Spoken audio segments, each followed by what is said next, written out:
It's not easy to get two toddlers to sit still for a photo. There's lots of commotion that comes with it, between the flashes, the talking, and even some tears. It takes a pro. Monica Bartels has been a photographer for 7 years, so she knows how to handle the craziness. And although she sees it all around her, she can't hear it. Look at her. I rely on just gesture and most of common sense type of things. Monica is deaf, and recently, due to an interpreter shortage, she's been left without a voice too. But sometimes the interpreter is not available to come. There's just no one at all to find. It doesn't impact her work, but she needs an interpreter at things like doctor's appointments and parent-teacher meetings. It was 2 or 3 weeks prior to this parent meeting, and I got there and I'm sitting there and there's no interpreter. She says she's frequently told there's no interpreter available, even though the office or school tries to find one, leaving her in the dark about what's being said and not able to express what she's thinking. Yeah, I feel left out. It's dehumanizing. Even deaf kids feeling the effects in school. But she felt that was a big challenge. There was no interpreter available to sub, and she can't hear what's being said, and so she felt lost. Veronica and her 9-year-old daughter Chloe are both deaf.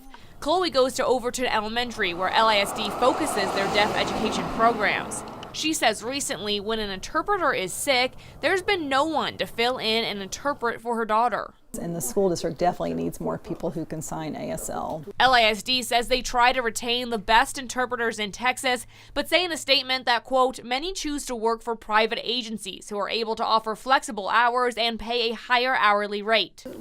It makes me feel down because I'm deaf and I need to have interpreters out in the community too. We can't say, oh, there's just no one. But it's not just school districts in need. All over Lubbock, there's a shortage of certified interpreters. Melissa Hayes is an ASL instructor at Texas Tech and an interpreter. You just heard her voice interpreting for Monica and Veronica.